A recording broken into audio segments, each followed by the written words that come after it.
Hello, everybody, and welcome to EPTV. Thank you very much indeed for joining us, making the time, perhaps during your lunch break, to join us here on EPTV. And I'm delighted to welcome two absolute megastars of the jumping world to chat to over the next few minutes or so. The four-time champion jockey, Richard Johnson, is joining us from his home in Herefordshire, and the man who's just taken his title away from him, the new champion jockey, Brian Hughes, who's talking to us from his base up there in Cleveland in the Northeast. And gents, welcome to the program. Hi, Mike. Great to see you. You're looking very fit there, Brian. How are you getting on? How's life treating you up there? Hi, Mike. Yeah, I'm good, thank you. Yeah, we're all well up here, thankfully. So hopefully it continues. Yeah, that's the most important thing. I know you've got young families and things people to look after, etc., as a lot of us have. Before we get on to how you're spending your days at the moment, guys, during these difficult times, just a reminder, you're watching us live on YouTube through EPTV. Don't forget to subscribe, free subscription to EPTV. And once you've done that, hit the bell to get all the latest notifications about brand new content. So normally, fellas, we would be looking, towards the last 3 weeks of the jump season. It hasn't happened this year for reasons we all know about. But start off with you, first of all, Brian. You've yet to achieve official recognition, I understand, as the new champion jockey. Is that right? Yeah, there's been nothing official, Mike, at the minute. But as I've said, there's probably more pressing matters going on around the world at the minute. So I'm sort of not really know what's going to happen, but I'm sure it'll be officially announced sooner rather than later. Well, I hope so. It must be the most unheralded championship ever won in some respects. Because, of course, on April 25th at Sandown, you'd normally be there, and Dickie himself will be handing over his title. He hopes temporarily to you at Sandown. Yeah. But Dickie, I mean, it's been frustrating for Brian. It's also incredibly frustrating for you. I mean, you were very, very close together when you broke your arm at Exeter back in January, and never quite managed to get back in time, of course. No, it's it was obviously frustrating to have the injury, and then obviously it's been very close all season. So and obviously it would have been it's going to be a lot of hard work for me to try and even get near to Brian's total, by the end of the season. But Brian's definitely champion jockey, and rightly so. And I feel sorry for Brian and his family, because I know for me that was going to Sandown, receiving the trophy, with all your family there is a huge part of it. And for me, obviously, Brian's going to miss out on that, but that doesn't take anything away from it. He's still champion jockey. An awful lot of hard work's gone into that as well. So like I say, I'll have to try and work hard next year to try and get it back off him. But he did well deserved a champion. Well, hopefully there'll be someday in the summer, perhaps, Brian, when they'll put on a special ceremony for you. I'm sure they will when we more or less get back to normal, we hope, touch wood. But I wanted to ask you guys, I mean, did you know, as well, that Brian, you're the first jockey other than AP or Richard here to win the jockey's title for a quarter of a century? Otherwise it's been a domination job, isn't it? Yeah, well, they're two very dominant riders. I mean, the record speaks for itself. I mean, I'd safely say there'll not be another jump jockey riding in England that'll ride as many winners as either of them gentlemen have. So, obviously AP had 20 championships and Dickie had 4, and he'll be surely wanting a fifth one. So he's a fierce competitor. So no doubt he'll be back firing next year on all cylinders. Yeah, fingers crossed that you two can lock horns together for a while yet. But I want to ask you about how you've been filling your days since these lockdown weeks we've had now. It's a day-by-day job. And Dickie, can I start with you? You've, at your farm in Herefordshire, you've got a few horses there to look after yourself, of course. Yeah, no, we've plenty of horses here. I've got some youngsters in as well that I'm trying to, get ready for the sales, but I'm probably going to almost get on and break them now. So that's plenty to keep me busy, and obviously like some manure and Looks Like Trouble and the old horses here, and brood mares, hopefully 2 brood mares to foal in the next sort of about 4 weeks time. So yeah, apart from the children and homeschooling and all the other stuff, I'm definitely not short of things to do. But again, we're lucky to be in the countryside, I think, and have the freedom to do that. But obviously, for a lot of people, this lockdown is horrendous and very hard. And I think probably people that at least work with horses, we have got that bit of freedom. And obviously, Brian up north there as well. You're able to at least hopefully enjoy your family at time. Yeah, so you and Fiona with your 3 children, and Brian, you and Lucy up there in Cleveland, and a couple of children as well. How have you finding your days at home, or have you been filling your time? Yeah, it's been as I say, it's been very quiet. Obviously, I still go running every morning just to get some exercise and that. But obviously, we live on the farm as well, so we're able to go out and about in the fields without sort of making contact with sort of the outside world. And we do different things. Obviously, Lucy rides the horse, and I try and do a bit of child minding, which sometimes isn't very successful.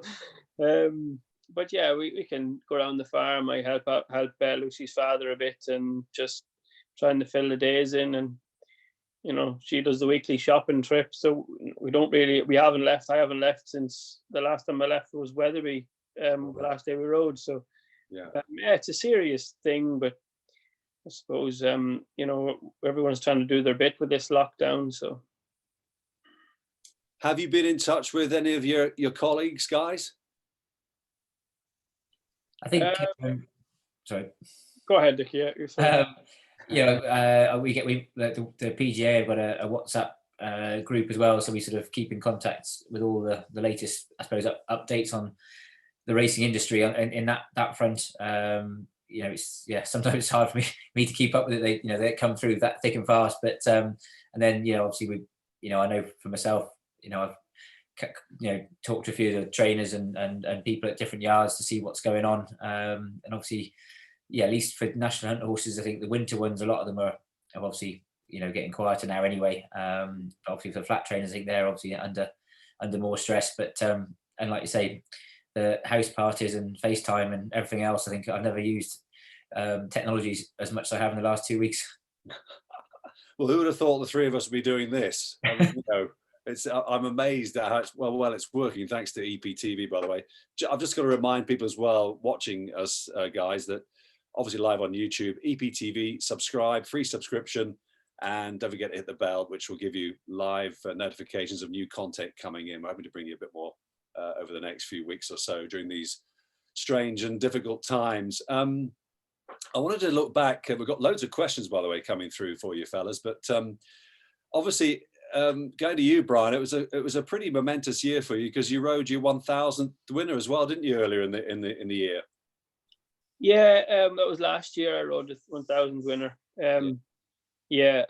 My old gold at Weatherby. Yeah, again, it was a thing that a lot of people are doing it now, but it was an achievement. I was quite proud of. Because when you start off, just to get a good number of winners, it's quite hard. And I say I don't think as many jockeys will ride what Dickie and AP have ridden a number of winners, but it was something I'd be very proud of. And I think 2,000 might be a step very far, but we can dream and we can be ambitious. Well, I was going to ask you, I mean, you're both incredibly not just driven, but gifted professionals and all that, but you'll always have some sort of targets to aim for. How are you managing to sort of look towards the future, the pair of you? Dickie, can I put that one to you first of all? How's your mindset right now? I think at the moment it's not too bad because we've had 2 weeks which I think again I've got plenty to do, so it's not too bad, but it would be lovely to have a date when we thought we could come back. I think for all of us, at least if it's whether it's the 1st of May, they're hoping to get some sort of racing back, but I think the flat racing looks like it's going to be the more likely to start anyway. But whether it's the 1st of June or 1st of July, I think at least it gives us then a bit of something to aim for. And like Brian said, we're all trying to stay fit and do exercises, and you just don't quite know me and Brian, actually our weight isn't too bad, so we're probably not lucky compared to some, but for a lot of jockeys, the weight is a huge thing, and obviously the longer we have off, the harder it's going to be. So I think, for me, we've all got little targets we'd like to get, and obviously for me again, then when the season does start again, the championship will be the most important thing. I will try and focus on, and like I say, it'll be hard work to try and wrestle it back off Brian, and there's lots of other lads that will be giving both of us a good run for it as well. Of course, yeah, and of course have to stay safe as well, Brian. But I mean, you've had time to sit back and reflect on your season, guys, haven't you? And you probably would take a break maybe at this time of the year anyway. So I suppose the harder times are ahead, aren't they? Well, yeah, I mean, like actually, there's a few days off after the end of the season, but May is obviously quite busy into June. I mean, it doesn't sort of ease off till sort of the back end of July. So I mean, and then there is a lot of trainers who, Dickie and myself ride for, would have horses for that period of time. So you would be kept quite busy. You don't generally break. The breaks don't really come till August. So again, it's just exactly what Dickie says there. It's all right, couple of weeks off, but when you don't know, it could be a couple of months. It could be. It's the not knowing. At least if you had a date, you could have something in your mind to work towards. But yeah, it is just a bit hard work. Now, listen, guys, we've got some questions that are coming through, and I've got one from Chloe in Cheltenham, who's only 10 years old, apparently. So she says, I'd like to know, what was your dream when you first started out? Do you want to start with that one, Brian? It's very simple to ride a winner. Obviously, when you first start out, you just want to ride a winner, and then two winners, and then obviously I started off on the flat, and you're looking at Michael Canan, Pat Smullen, and Johnny Murta, Declan McDonough, them caliber of riders, and you dream about it being as good as them, but then you kind of figure out quite quickly that you weren't going to be as successful or as good. So, and I was always a little bit heavier than most of the lads starting out. So obviously jumping was never an issue, but it was always what I was destined to be aiming for. What about you, Dickie? What was your first dream? I think I'd agree with Brian. Just to have a winner was, you just couldn't wait to have a ride, and then a winner, and then another winner. And I think it's just, look, I think same as Brian and same as everyone starting out, just to get rides to start with was, to have your first ride was the thing you most look forward to. Then it obviously escalates to a winner, and then more winners, and go from there. But realistically, I think even when I started, I was an amateur, and again, whether it was in a point-to-point or in a, say, hunter chase under rules, I thought that was almost the biggest race of the day stroke, my career every time I went out to ride. So, I could never have imagined that I was going to have the career I had, and I'm very, very lucky to had the opportunities I did to get going. So I say the most important thing I think when you start is have a winner. Is you'll never forget your first winner. Yeah, I tell you, Brian, just in case you were wondering, I was just chatting to Dickie before you joined us. Behind him, I thought he had all of the Weatherby's form books going back to about the 18th century or whatever, 17th century, 1700s. But it's not that, Dickie, is it? It's a very stylish, very sort of, interior design style wallpaper, isn't it? Yeah, it's my wife is much more into the house interiors than I am, and at least it makes us try and look intelligent. Well, it looks great, mate. It looks really good. Right, Amanda in Newbury, Richard, I'm going to give this one to you. She says, what race course do you find most difficult to ride round, and why? That's an interesting one, isn't it? It's I think I think a lot of a race courses depends on the horse you're riding. I think Cheltenham actually is a hard place to ride, on certain horses, because it asks everything of a horse. You need the speed, a horse that travels and can go the speed, because you're never going slow around there. And also with the undulations and the sharp bends, it's it's not easy for a horse either. And then obviously they got the stamina at the end. So I think Cheltenham is a you need the right horse, but again, there's lots of different things to be involved. Yeah, it's a right puzzle, isn't it? What about you, Brian? Yeah, obviously Cheltenham is a tricky track, but I think, well, for myself, like tracks like Newbury, they're very good tracks, but I mean, you need decent animals going around there, and when you're going around, you're thinking. I remember actually myself and Dickie one day turned in the Hennessy, and I thought it was between me and him, and I think we finished about 8th and 9th. It's just like we thought.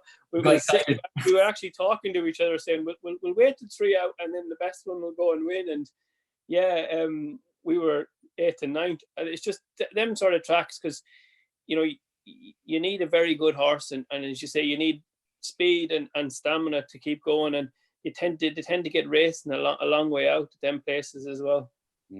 Any tracks in particular? Is one from me. I'm not 12 or 13, but anyway, which particular track do you enjoy riding most, Brian? I'll give it to Dickie in a moment. I like Perth and Ayr, and them sort of places like Weatherby. You genuinely find the tracks that you're quite successful at, you sort of have a bit of bias towards them. Obviously, Sedgefield is from a local track. I mean, and Dickie's local track would be Hereford, and I loathe it. I just can't get it right at all around there, and it's generally the tracks you ride a lot. You ride plenty winners at that. You have a bit more of a finish. One feeds the other, doesn't it? So would Hereford be one of your favourites, Dickie? Yeah, look, I love Hereford. Obviously, it's my local track and my first ever winner there. So there's lots of great memories there. And I think Exeter is a course I love. I mean, it's a very fair track, and obviously Philip Hobbs takes a lot of his very nice horses there, and you've got races like the Holden Gold Cup, which I was lucky enough to win on Viking Flagship many years ago, and got great memories of Exeter, on good horses, and just a nice track to ride, and it's a lovely place, lovely track for young horses. Oh, hold on, we've got a purse, I think. Hello. No, we've got a guest. Yeah, special guest star. So who's that? Homeschooling. Go on, Percy. Percy, go on. Is that Percy? This is Percy. All right. Percy. Hi. Right, you go on out, and I shall finish. Okay? Hey, Percy. How old is Percy? Percy was 7 last Saturday, so he's he's the youngest of our crew. Fair play. Do you know what? There's Megan from Bristol who's 7 says, "Did you both want to be a jockey when you were younger?" I guess that we know the answer to that, don't we? Was that always the plan? Definitely for me, anyway. Yeah, I guess for you, yeah, Brian. Yeah. Never had much brains to do anything else, Mike. Come on. 4 years at Kevin Prendergast, that would have done you a lot of good, I guess. What was he like to work with? Lovely man. Brilliant, yeah. Put manners on you, for one thing. You're just fresh out of the racing school. You think you think you know a lot about the job, and he had a lot of old school staff, and it's probably not broadcastable what happened behind closed doors, but you soon got some manners put on you, and he was brilliant to work for. A very good trainer. Probably didn't buy the top quality, like top horses, but bought horses that were well able to win races, and I learned a lot there, and he's been very good to me through the years, and I still get on great with him now to this day. So he's probably one of the best trainers I've worked with or for, and at the time didn't probably appreciate how good of a trainer he actually was. Yeah. Well, it's I bet he's very proud of what you've achieved, Brian. That's for sure. Pete on email says, "What's the best ride do you think you've ever given a horse to win?" Brian, what about you? It's probably the ones that shouldn't win that you think that wasn't too bad. I don't know. It's hard when you put me on the spot. I mean, like even the horse this year at Catterick, I thought wasn't a bad ride. But again, a horse that's willing will always make a jockey look pretty good. But this horse was struggling he's not a very quick jumper, and it was 2 mile chase, and he was a long way back, and they got raced a long way out up in front, and he reeled him in from the back of the last. And rides like that we obviously, are you'd be kind of proud of. But you need the horse as well. Like you need a willing animal, Yeah. Dickie, what about you? I mean, I've seen both you guys pull races out the fire, but I mean, which one will stick in your memory, do you think? God, like you say, like Brian said, I think it's sometimes on the lesser meetings when you're riding a horse and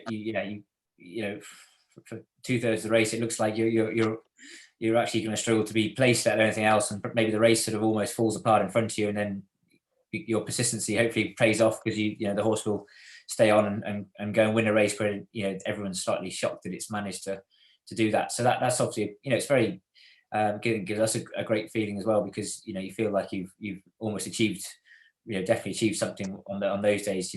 Right when you're riding the good horses that travel and jump so well, we're lucky to ride them sometimes. But I think Ansem is obviously my first Cheltenham Festival winner, and obviously it was a big day, but again, I was more shocked, I think, than anybody else he won. I remember just being flat out all the way, and obviously he stayed on, to win or to get up in about 2 strides before the line. So in the stairs hurdle, which was a huge day for me, but I think it was a huge day and a huge shock at the same time. So, but again, on those days, you just, when a horse gets up to win, when it doesn't look like it's going to, you do get a sense of hopefully doing your job well. And a question from Sarah on email, fellas, as well. Another one, slightly different. What's the atmosphere like before a big race in the jockey's room? Is there a lot of chat, or do you tend to keep to yourselves? Dickie, do you want to go with that? I suppose it varies from track to track, doesn't it? Yeah, I think obviously on the big days, there's always chat, but there's always different characters of different people, and I'd say me and Brian aren't huge ones to shout and scream, but you get certain characters in the waiting room that they're always got plenty to say and always good fun, and there's always a bit of banter. So again, every day is different slightly, but there's always your different characters that will keep you entertained and almost brings a smile to most people's faces, whether it's before the Grand National or whether it's on a Monday before the Selling Hurdle.